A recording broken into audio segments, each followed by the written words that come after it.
नमस्कार, मैं दीपक शर्मा और मेरे YouTube मंच पर आपका स्वागत है। दोस्तों, धार्मिक कर्मकांड या यूं कहूं धर्म पर जब राजनीति हावी होती है, सरकार हावी होती है या चुनाव हावी होते हैं तो फिर माहौल तो कहीं ना कहीं खराब होता ही है। अब ये जो शंकराचार्य हैं, हिंदुओं के सर्वोच्च धर्माचार्य, अब ये खुलकर कह रहे हैं कैमरे पर कि मोदी जी उनका अपमान करवा रहे हैं। और उधर जो मोदी जी की तरफ से संत हैं, आप कह सकते हैं सरकार समर्थित संत, ये कह रहे हैं कि साहब शंकराचार्य होते कौन हैं, ये किस शास्त्र की बात कर रहे हैं, हम खुद शंकराचार्य जी लोग नहीं आएंगे तो उससे तो उनका अपना व्यक्तिगत विषय है, नहीं आए मत आए, कोई हानि नहीं। मैं रामानंदाचार्य हूं, मैं तो आ रहा हूं और शंकराचार्य के बराबर ही रामानंदाचार्य का पद होता है। अब ये जो स्वामी जी हैं रामभद्राचार्य, ये मोदी जी के बड़े करीबी हैं, बहुत प्रिय हैं। और पिछले दिनों ये सोशल मीडिया पे ट्रोल हो रहे थे। जो ओबीसी समाज था, दलित समाज था, इनको ट्रोल कर रहा था। मैं उस विषय पर नहीं जा रहा हूँ, लेकिन रामभद्राचार्य साहब ने आज बड़ी हिम्मत करके कहा गोदी चैनल पे कि साहब शंकराचार्य के बराबर तो मैं हूँ, और शंकराचार्य अगर नहीं आना चाहते तो मत आए। यानी कौन परवाह करता है शंकराचार्य की। और उधर उत्तर प्रदेश के मुख्यमंत्री योगी आदित्यनाथ ने यूं तो कोई सीधी टिप्पणी नहीं करी शंकराचार्य पे, सीधा तो नहीं बोले, लेकिन घुमा फिरा कर उन्होंने कह दिया कि चाहे वो आम आदमी हो और चाहे कोई भी धर्माचार्य हो, राम से ऊपर नहीं है। टिप्पणी, इशारा शंकराचार्य की तरफ था। चाहे मैं हूं, एक सामान्य नागरिक है, या इस देश का बड़ा सा बड़ा धर्माचार्य, कोई भी प्रभु राम से बड़ा नहीं है। अब शंकराचार्यों के खिलाफ जो सबसे बड़ा कैंपेन है वो तो गोदी मीडिया ने कर रखा है, और चुन चुन कर उन संतों को कैमरे पर लाया जा रहा है जो कुछ हिम्मत करके बोल सकते। सीधे सीधे आप कह सकते हैं कि संत समाज को बांटने की कोशिश है, फूट डालने की कोशिश है। और इसीलिए ऐसी ऐसी बातें कही जा रही हैं जो शायद किसी संत के मुख से, जिहा से, जुबान से शोभा नहीं देती। और कुछ विकृत बुद्धि का परिचायक है। जब मेंटली डिस्टर्ब होता है, जब जिनका दिमाग गड़बड़ होता है, तो उनको राम से कटुता दिखती है। तो दोस्तों, एक तरफ पर्दे के पीछे शंकराचार्यों को टारगेट किया जा रहा है, उनके खिलाफ अनर्गल बातें कही जा रही हैं, उनको कहीं ना कहीं अपमानित किया जा रहा है सदियों से, चाहे वो अकबर हो या बाबर हो या कोई हो, या फिर वाइसरॉय हो, अंग्रेजी हुकूमत हो या कोई भी हुकूमत हो इस देश में। सदियों से किसी भी हुकूमत ने, किसी भी सत्ता ने जिस शंकराचार्य की तरफ नहीं देखा, उन पर आज, उन्हीं शंकराचार्यों पर आज चुन चुन कर हमला तेज किया जा रहा है, क्योंकि गलती से वो कहीं सच बोल गए थे, कहीं वो हिम्मत करके सच बोल गए थे। तो ये तो हो रहा है पर्दे के पीछे, और पर्दे के सामने मोदी जी पिछले कुछ दिनों से मंदिर जा रहे हैं, भजन कर रहे हैं, राम धुन में लीन हैं, और एक मैसेज देने की कोशिश कर रहे हैं कि राम राज्य आने वाला है। ये एक मैसेज दिया जा रहा है जिसकी तैयारी 22 जनवरी को है, और शायद यही चुनावी राजनीति है।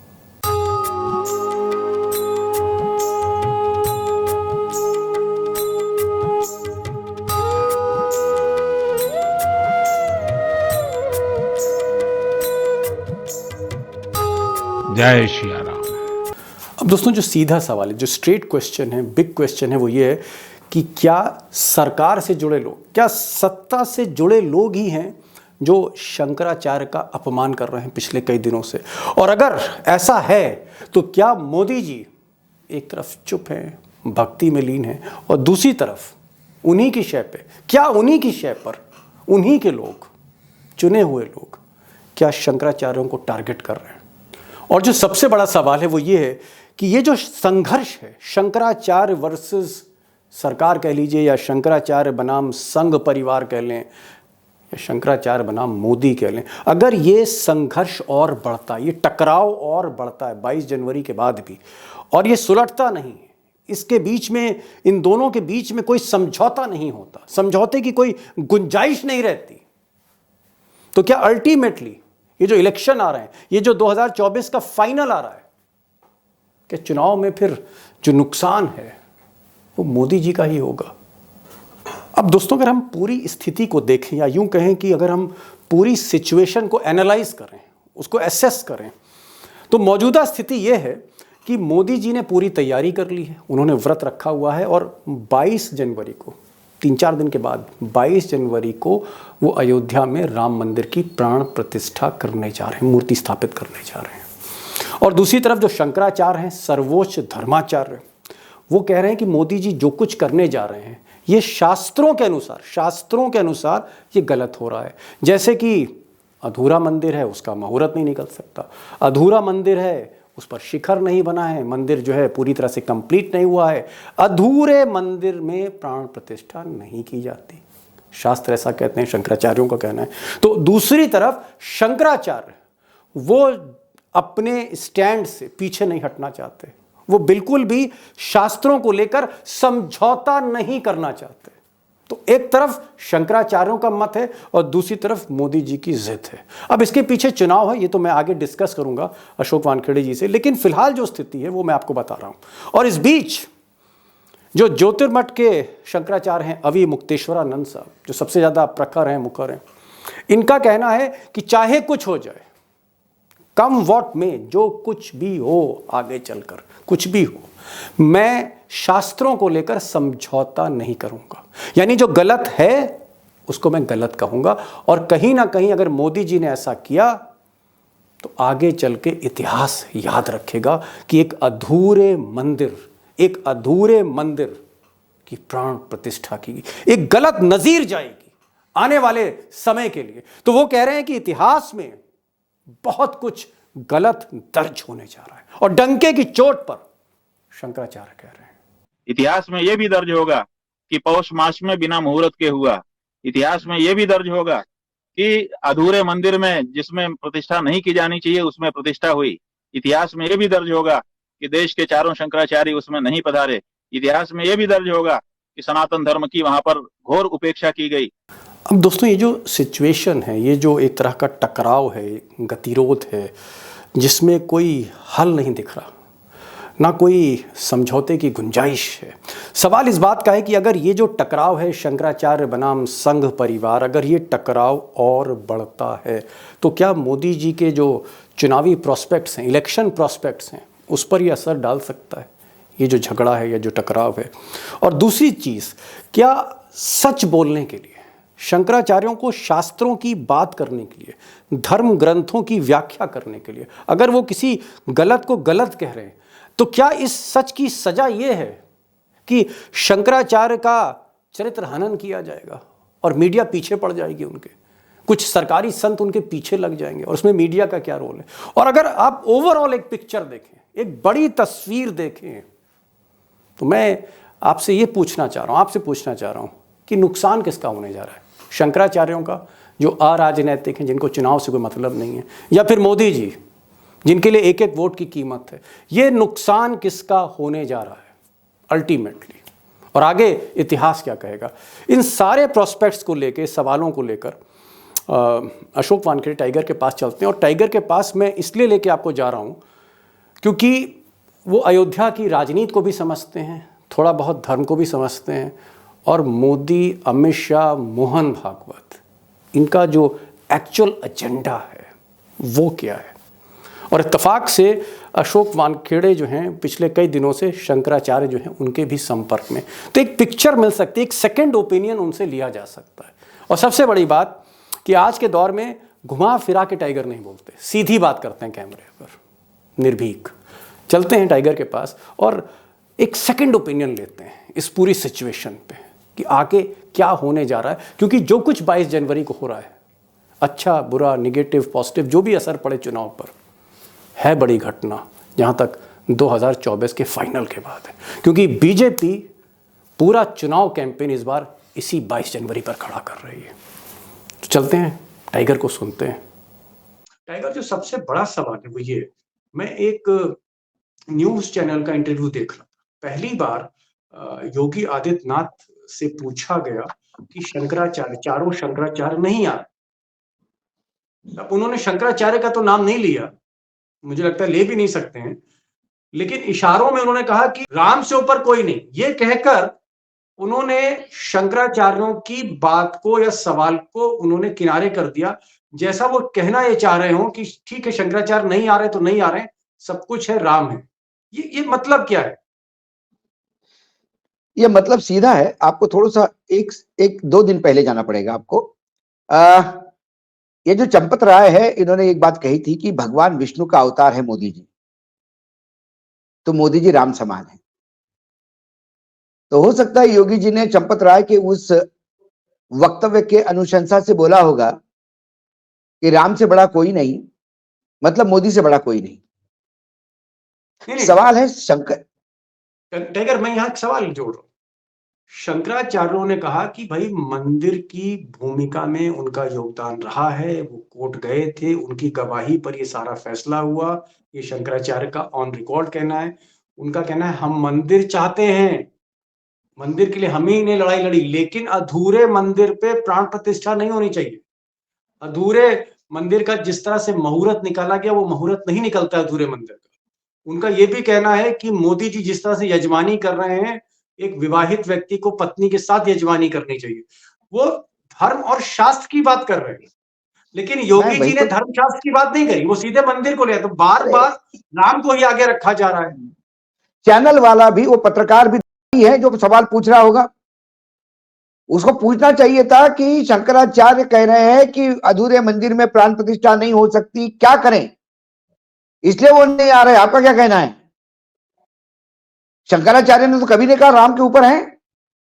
शंकराचार्य ने कहा तो भाई राम ही धर्म है जी। ये जो पोस्टर्स लगे हैं, हम रामलला को जो लाया है उसी को हम ले आएंगे। योगी जी से सही सवाल नहीं पूछे गए। सवाल नहीं योगी जी, सवाल नहीं, ये सवाल भी पहले स्क्रिप्टेड होते कि ये सवाल पूछे तो हम इतना ही बोले। शंकराचार्य ने कब कहा? यदि मैं कल कहूं कि भाई राम योगी जी से बड़े नहीं हैं, तो भाई योगी जी ने कब कहा मेरे से बड़े हैं राम?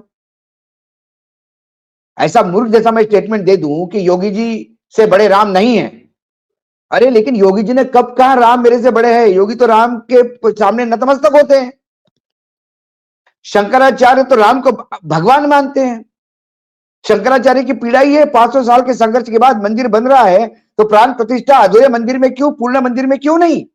कौन रोक रहा है आपको पूर्ण मंदिर बनाने में? ये जो अर्नब गोस्वामी का चैनल है, उसमें भी मैं देख रहा हूं कई जगह शंकराचार्यों की टिप्पणी की जा रही है। एक उन्होंने किसी सुमेरु पीठ के एक स्वामी जी हैं, उनका इंटरव्यू लिया और चलाया, और उसमें भी उन्होंने घुमा फिरा के सवाल शंकराचार्य को किए। तो सुमेरु पीठ के जो स्वामी जी थे, उन्होंने कहा कि भाई, नाम तो नहीं लिया, इतनी हिम्मत तो नहीं हुई, लेकिन उन्होंने कहा कि मानसिक रूप से जो विकृत हैं वही लोग जो है अयोध्या नहीं आ रहे। इशारा ये था। ये मैं आपसे पूछना चाह रहा हूँ कि ये जो उसमें मीडिया को जो अर्णव गोस्वामी को भी पूछना पड़ेगा, वो अयोध्या जा रहा है क्या? आप और हम तो अयोध्या नहीं जा रहे हैं, क्योंकि अयोध्या 20 तारीख के बाद बंद है। तो जो लोग अयोध्या 145 करोड़ का देश है, 100 करोड़ हिंदू यहां रहते हैं, उस हिंदू का अपमान करने के लिए उस महामूर्ख को कोई अधिकार नहीं है। जो अयोध्या नहीं आ रहा वो विक्षिप्त है। किसने कहा? राम कण-कण में है। क्या पंचवटी में राम नहीं है? क्या कालाराम मंदिर में प्रधानमंत्री ने यूं ही झाड़ू लगाई थी मजाक के लिए? जी। क्यों गए थे प्रधानमंत्री जी वो कालाराम मंदिर में? राम का वास्तव्य वहीं पे भी है। वहां ठेठ दक्षिण में रामेश्वरम में भी राम बसते हैं। लंका में भी जहां हत्या हुई है रावण की, वहां राम थे। ये कौन है मूर्ख आदमी बोलने वाला कि जो नहीं है विक्षिप्त है? ये लोग जो है ये देखिए, आप समझा कीजिए दीपक जी, यदि आपको एक कैंपेन चलाना है कि शंकराचार्य कुछ नहीं है, आपको कैंपेन चलाना है कि शंकराचार्य गलत है, ये आप खुद तो नहीं कह सकते, तो 4 मूर्खों को लेके आओ जो उनको विक्षिप्त कहेंगे। शंकराचार्य को विक्षिप्त करने वाले को अपने मानसिक संतुलन चेक कर लेना चाहिए। उसको बेसिकली आगरा भेजने की जरूरत है, जो कहता है ये कि शंकराचार्य विक्षिप्त है। अरे शंकराचार्य ने इतना ही कहा कि मंदिर पूर्ण करके प्राण प्रतिष्ठा करो, इससे विक्षिप्तपना क्या हो गया? एक मिनट, कोई भी आदमी किसी बेटे की, मैं और क्रूड लेवल पे जाता हूं, आज मुझे बोलने दीजिए दीपक जी, क्या कोई अपने बेटी की एंगेजमेंट करने के बाद उसको हनीमून पे भेजता है क्या? शादी का फेरे हुए बगैर जाने देता है क्या? सभ्य समाज है ये? अधूरे घर में एंट्री होती है क्या? न्याय संगत, त्याग संगत, धर्म संगत बात हो रही है। उन्होंने कहा कि प्राण प्रतिष्ठा बिल्कुल होनी चाहिए। होगी, क्यों नहीं होगी? मंदिर पूरा करेंगे, उसके बाद रामलला विराजेंगे। आधे अधूरे मंदिर में आपकी राजनीतिक अभिलाषा और आकांक्षा के चक्कर में आप अधूरे मंदिर में राम की प्राण प्रतिष्ठा कर रहे हैं, और आप सोच रहे हैं कि सारे लोग जो धर्म को मानने वाले हैं आपके पीछे खड़े होकर ताली बजाएंगे। जो लोग धर्म संगत बात करते हो तो करेंगे, उनको अधिकार है। जी नहीं, आप कहो कि भाई मेरे हिसाब से आधे अधूरे मंदिर में ठीक है, या आप अपना विचार दीजिए। शंकराचार्य विक्षिप्त है बोलने वाले कौन? इसकी जांच करनी चाहिए पहले। टाइगर, मैं ये पूछना चाह रहा था कि वो ठीक है, मैं समझ गया कि शंकराचार्य कह रहे हैं कि भाई मंदिर जो है पूरा बन जाए तब आप प्राण प्रतिष्ठा मोदी जी को शंकराचार्य जी ने नरेंद्र मोदी जी पे कोई ऑब्जेक्शन नहीं उठाया। शंकराचार्य जी ने कहा कि बिल्कुल उनके हाथ से प्राण प्रतिष्ठा होनी चाहिए। वो होते ही तो बहुत बढ़िया बात है, वो देश के प्रधानमंत्री है, बिल्कुल करना चाहिए। लेकिन हमारा एक ही है कि एक बार मंदिर पूरा कर लो, गुंबज बना लो, उस पर कलश रख लो, धर्म ध्वजा रखें, उसकी पूजा हो, उसके बाद अनुष्ठान होता है। कोई मना नहीं किया उन्होंने। नहीं, मैं दूसरा सवाल पूछ रहा हूँ कि ठीक है, शंकराचार्य ने कहा कि भाई शिखर बन जाए, मंदिर पूरा हो जाए, फिर आप मोदी जी कर लीजिएगा। अब वो काम तो दिसंबर 2024 में होगा, तब तक तो चुनाव है 2 महीने बाद। तो मोदी जी की अपनी जल्दी है, मोदी जी का अपना चुनाव है, आरएसएस भी चाहता है, वो मैंने चीजें सब इसीलिए समझ तो कहा। नहीं टाइगर, मेरा सवाल मेरा ये सारी चीजें तो हम लोग रोज इस पर वीडियो कर ही रहे।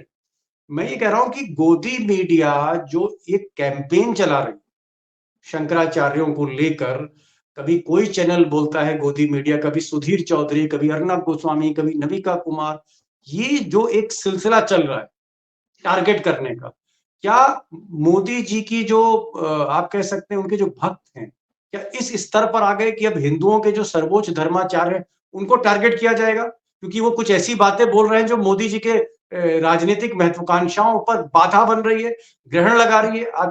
ये एक तो ये पत्रकार नहीं है, आप कृपा करके उनको पत्रकार मत कहिए, और यदि वो पत्रकार है तो फिर आप अपने नाम के आगे वरिष्ठ पत्रकार हटा दीजिए।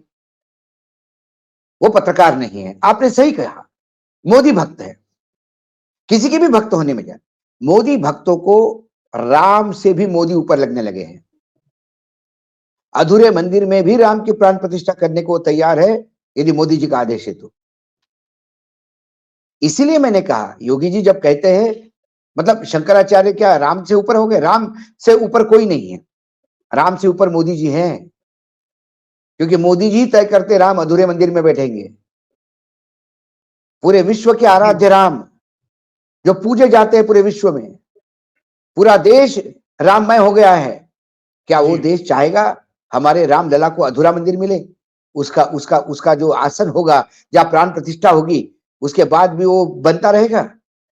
कोई नहीं चाहेगा। टाइगर, ये सवाल योगी पे छोड़, शंकराचार्य ने इतना ही कहा। शंकराचार्य ने क्या कहा? जहां धर्म के अनुसार काम नहीं होता वहां हम कैसे जा सकते हैं, क्योंकि हम धर्म को डिफाइन करते हैं। जी टाइगर, मेरा जो सवाल है कि पिछले 10-12 दिनों से प्रधानमंत्री जो हमारे देश के सर्वोच्च एग्जीक्यूटिव हैं, आप कह सकते हैं देश के चीफ एग्जीक्यूटिव ऑफिसर, सारा एग्जीक्यूशन टॉप का वही करते हैं, इसलिए उनका दफ्तर बहुत इंपॉर्टेंट है। और कोई भी प्रधानमंत्री दफ्तर नहीं छोड़ता है अपना, क्योंकि हर इंपॉर्टेंट डिसीजन आपको लेना है। जो मालदीव का इस वक्त मसला चल रहा है, मालदीव में जिस तरह से चाइना ओवरटेक कर रहा है, बॉर्डर पे कुछ ना कुछ टर्बुलेंस है, आर्थिक व्यवस्था एकदम बैठी हुई है इस देश की, और भी बहुत से बॉर्डर पे, सीमा पे संकट। प्रधानमंत्री दफ्तर छोड़ के मैं देख रहा हूँ पिछले 15 दिन में, कभी वो लक्षद्वीप में रेत के किनारे बैठते हैं, कभी वो केरल के किसी मंदिर में जाते हैं, कभी आंध्र प्रदेश के किसी मंदिर में जाते हैं, फिर कभी नासिक के कालाराम मंदिर में जाते हैं, कहीं भजन चल रहा है, कहीं पर जो है वो किसी और वेशभूषा में आते हैं। पिछले 10-12 दिन से कभी लक्षद्वीप, कभी महाराष्ट्र, कभी केरल, कभी राजस्थान, फिर कभी तमिलनाडु, बार बार दक्षिण जाना उसी भक्त की भूमिका में। मोदी जी दफ्तर कब जाते हैं टाइगर? फाइलें कब देखी जाती हैं? एक तहसीलदार तहसील नहीं छोड़ता है, एक जिलाधिकारी अपना दफ्तर नहीं छोड़ता है। यहां 15 दिन से हम देख रहे हैं, तो फाइलें कब चेक हो रही? फाइलें कौन चेक कर रहा है देश की? देखिए 2014 के बाद हमारे देश के प्रधानमंत्री अपने राजनीतिक दल के स्टार प्रचारक ही नहीं है, वो एक मशीन बन चुके हैं चुनाव जितवाने की, और 24/7 वो इलेक्शन मोड में रहते हैं। 24/7 24 घंटे वो इलेक्शन मोड में रहते हैं। जिन राज्यों में बीजेपी नहीं वहां जाते हैं, वहां घोषणाएं करते हैं। हर जगह पे किसी पॉलिटिकल भाषण में भी किसी का मरण हो, किसी का जन्म हो, उसमें भी जब बोलेंगे तो कहीं ना कहीं कटाक्ष रहता है उनका विपक्ष पे, क्योंकि वो मजबूर है, 24 घंटे उसी फॉर्मेट में रहते हैं। और फिर आपने कहा कि ये फिर कैसा चल रहा है, तो आपको क्या लगता है 143 करोड़ का देश राम को क्यों मानता है? हम आस्तिक क्यों हैं? क्योंकि ऐसे नेता होते हुए भी देश चल रहा है, इसीलिए लोगों का भगवान में विश्वास है। राम मोदी भरोसे जी चल क्या रहा है। कर रहे हैं? मोदी जी क्या 22 से पहले राम मंदिर ये जो प्रोजेक्ट इलेक्शन है उसको बिल्टअप कर रहे हैं? बिल्कुल पिछले बिल्टअप कर रहे 15 हैं। दिन से वो कर रहे हैं। अरे अरे 15 दिन से नहीं, पिछले 1 महीने से चल रहा है। अक्षत निकले हुए 1 महीना हो गया। गांव गांव जा रही है, मंदिरों में पूजा हो रही है, मंदिर धुल रहे हैं। 22 तारीख तक का ये इवेंट अब 2024 के लोकसभा इलेक्शन तक चलेगा। जो राम को लाया है उसी को ले आएंगे। मेरे राम इतने कमजोर नहीं है। ये किसी देश के प्रधानमंत्री के भरोसे वो आएंगे। मेरे राम ने न्याय संगत लड़ाई लड़ी है। रामलला ये स्वयं, रामलला स्वयं अभी मतलब पार्टी थे कोर्ट में, और वो जमीन रामलला को अलॉट हुई है, किसी के बाप को नहीं। और वो मंदिर उनका बन रहा है, सर्वोच्च न्यायालय के निर्णय से बना रहा है। इनमें दम होता तो कानून बना के बना देते। एक चीज मैं और देख रहा हूँ टाइगर, मैं विनय कटियार जो राम मंदिर के मूवमेंट से जुड़े थे, विनय कटियार उत्तर प्रदेश के बीजेपी के नेता, विनय कटियार बहुत मायूस थे। सत्य हिंदी में मैं उनका इंटरव्यू देख रहा था, उनको कोई नहीं पूछ रहा, किसी ने फोन तक नहीं किया मोदी जी के दफ्तर से, सिर्फ एक कार्ड पकड़ा दिया। बहुत से सवालों का जवाब नहीं दे पा रहे थे कि आप 22 तारीख को जाइएगा, किसी का फोन आया तो विनय कटियार कुछ नहीं बोले। वही हाल उमा भारती का है, उमा भारती को भी कोई पूछने वाला नहीं है। तो जितने भी लोग थे, अडवाणी को और मुरली मनोहर जोशी को तो इसलिए कार्ड देना पड़ गया क्योंकि मीडिया में खबर लीक हो गई कि अडवाणी और मुरली मनोहर जोशी नहीं आ रहे, तो मान सम्मान के लिए जो है उनको कार्ड दिया गया। सारे लोगों को, शंकराचार्य से लेकर उमा भारती, विनय कटियार तक, सब किनारे कर दिए। सारा फोकस मोदी पर है। क्या आरएसएस को नहीं लगता कि जिस हिंदुत्व की वो बात करता है उस हिंदुत्व का पूरा राजनीतिकरण हो रहा है और ये नुकसान करेगा? नहीं, आरएसएस को लगता है कि यदि अपना लक्ष्य पूरा करने के लिए राजनीति में धर्म लाना है तो बिल्कुल ले आएंगे। संघ ने जब अपना राजनीतिक से तो संघ दूर था। एक समय ऐसा ही आया था कि एक संघ चालक ने थोड़ा राजनीति में कुछ प्रयोग करना चाहा या कुछ किसी संघर्ष में जाना चाहा, तो वो बाकायदा इस्तीफा देके गए थे, अपने पद को निवृत्त करके गए थे।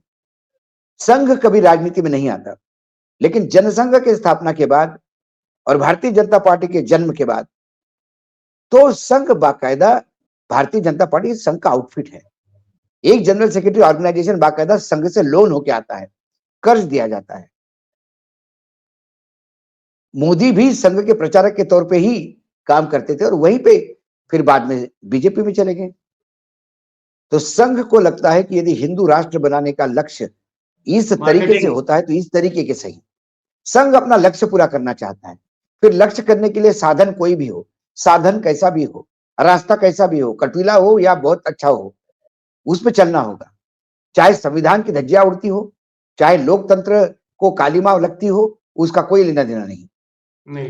और जो नाम आप ले रहे थे विनय कटियार से लेके अडवाणी जी, ये कौन है? कौन है लोग दीपक जी? ये आपने और मैंने जब रिपोर्टिंग की तब के लोग थे। अभी तो 1 से 10 पे तो मोदी जी है। पहले नंबर पे मोदी जी, दूसरे नंबर पे मोदी जी, 10वें नंबर पे मोदी जी, 11वें नंबर से फिर अमित शाह और फिर मोहन भागवत जी और ये बाकी लोग चालू हो जाते हैं। जी टाइगर, लास्ट क्वेश्चन, समय भी हो रहा है। आपको लगता है कि क्योंकि आज भी शंकराचार्य के दफ्तर के मैं संपर्क में था, वो टस से मस होने वाले नहीं है। उन्होंने कहा कि हम तो धर्मशास्त्र की बात कर रहे हैं, हम मोदी विरोधी नहीं है, हम बीजेपी विरोधी नहीं है, हम सिर्फ शास्त्र की बात कर रहे हैं, शास्त्र में ये चीज गलत हो रही है। एक अधूरे मंदिर का निर्माण की प्राण प्रतिष्ठा हो रही है, मुहूर्त जो है वो आधा अधूरा मंदिर का निकाला गया, ये भी गलत है। तो ये नजीर ना बन जाए, इसलिए हम इसका विरोध कर रहे हैं। लेकिन आपको लगता है कि अगर शंकराचार्य अपने स्टैंड से पीछे नहीं हटते, तो क्या 22 तारीख के बाद जब भी इतिहास लिखा जाएगा, तो उसमें ये जाएगा कि ये आधे अधूरे मंदिर का मोदी जी ने चुनाव के चक्कर में प्राण प्रतिष्ठा कर दी थी? और क्या ये जो विवाद है, ये 22 तारीख के बाद अभी और गहराएगा, आपको लगता है? देखिए, जो इतिहास लिखने की बात करते हैं, 2024 के नतीजे इतिहास लिख पाएंगे। 2024 में यदि मोदी जी ऐसे ही मैंडेट के साथ वापस आते हैं, तो इतिहास ये लिखा जाएगा कि शंकराचार्य पगला गए थे, उनको मेंटल असाइलम भेज के नए शंकराचार्य नियुक्त किए गए हैं। संघ से प्रचारक आएंगे, वो शंकराचार्य बनेंगे। उसके बाद ये होगा कि आधे अधूरे मंदिर में प्राण प्रतिष्ठा हो सकती है, बाकी बचा हुआ मंदिर भगवान स्वयं के देखरेख में पूरा करेंगे, क्योंकि भगवान का किसी पे विश्वास नहीं है। राम जी तो सब जानते हैं, सर्वज्ञाता है, उन्होंने भी जमीन में घोटाले होते हुए दिखाई देंगे। तो ये सारा रीडिफाइन होगा। ये सारा, यदि वो पूरे सत्ता में वापस आते हैं दल बल के साथ, तो फिर नया इतिहास लिखा जाएगा, संविधान लिखा जाएगा नया भाई। फिर मोदी जी जो कहेगा वही धर्म होंगे, वो हार गए, वही धार्मिक अनुष्ठान होंगे। और फिर उसके बाद मोदी जी के मन, हाँ, अगर हार गए तब? हार गए तो फिर लोग इनको इतिहास में जमा कर देंगे। फिर शंकराचार्य हो सकती है, पूर्ण मंदिर होने के बाद प्राण प्रतिष्ठा हो सकती है जी। यदि 2025 दिसंबर तक मंदिर पूरा होता है और वहां सरकार ऐसी आती है कि जो कहती है कि हम शंकराचार्य हिंदू पीठ के सर्वोच्च है, हम उनके देखरेख में उनको पूछ के करेंगे, और जो प्राण प्रतिष्ठा हुई है अभी उसमें प्राण ठीक से नहीं है, तो फिर से प्राण प्रतिष्ठा हो सकती है जी। और ये भी हो सकता है ट्रस्ट में भी बदलाव हो, जो सरकार का ट्रस्ट है चंपत राय वगैरह की जगह कोई दूसरा है ट्रस्ट में, ये भी हो सकता है अगर सरकार बदलती है तो। हाँ, बहुत देखिए, सरकार के साथ बहुत सारी चीजें, क्योंकि ये सब पॉलिटिकल चीजें हो गई है। ये रामलला का ट्रस्ट भी पॉलिटिकल हो गया है। जी जी। और चंपत राय तो अभी चारों मतलब आदि शंकराचार्य से भी बड़े हो गए। टाइगर, आप अगले शंकराचार्य यदि जीत के आए तो शंकराचार्य की नियुक्ति का जिम्मा चंपक राय को ही मिलेगा। एक चीज आपने, और वही हाँ, बड़ी बात टाइगर आपने कही, आपने कहा कि दरअसल मोदी के हाथ में सारा सिस्टम है, मोदी के हाथ में सारी ताकत है, उस ताकत के आगे सब नतमस्तक हैं, चाहे वो मोहन भागवत हो, चाहे चंपत राय हो, चाहे ट्रस्ट हो, या कुछ साधु समाज हो, शंकराचार्यों को छोड़ के सब नतमस्तक हैं, मीडिया, अदालतें, कॉरपोरेट, सब। इस वजह से कोई उनसे कुछ कह नहीं पा रहा, टोकने का वहां पर कोई गुंजाइश नहीं कि कोई मोदी जी को टोक दे। और मोदी जी पूरी तरह से भक्ति में लीन हो गए हैं, चुनाव की पहले से ही उन्होंने तैयारी कर दी है, घूम घूम के हर जगह वो जा रहे हैं, उसी वेशभूषा में है एक संत की, संत मोदी। और आपने ये भी कहा है कि अगर वो जीतते हैं तो ये जितनी भी वो उन्होंने जिस तरह की प्रक्रिया करी, अधूरे मंदिर का निर्माण कर दिया, वो सब कुछ सही माना जाएगा। बेसिकली आपका ये कहना है कि सत्ता है तो मोदी है, और मोदी के आगे दुनिया झुकी हुई है, यही आप शायद कहना चाह रहे हैं। बिल्कुल।